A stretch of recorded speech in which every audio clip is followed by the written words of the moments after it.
Let me welcome the next fighter. Here we go, turn it up, don't stop. The next fighter for this featherweight division keeping my sound underground for ya. is Mr. Lamcolder Carmendai. When I speak, I scream.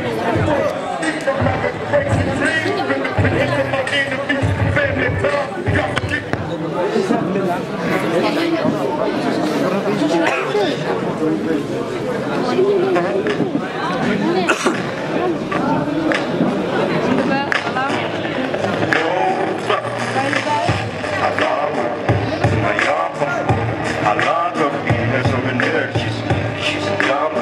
I'm not come down with my shop of pine, keep my boy, she's eating now. Along with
Ladies and gentlemen, your winner by TQ, Mr. Lamcolder Carmendai.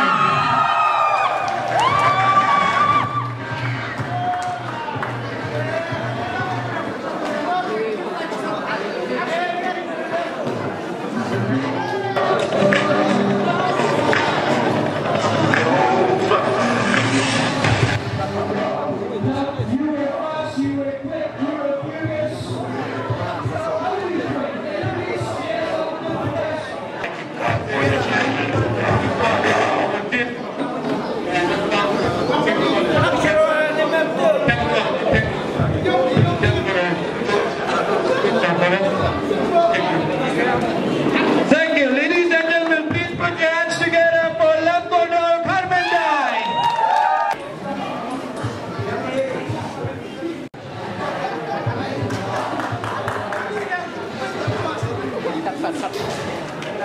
Oh!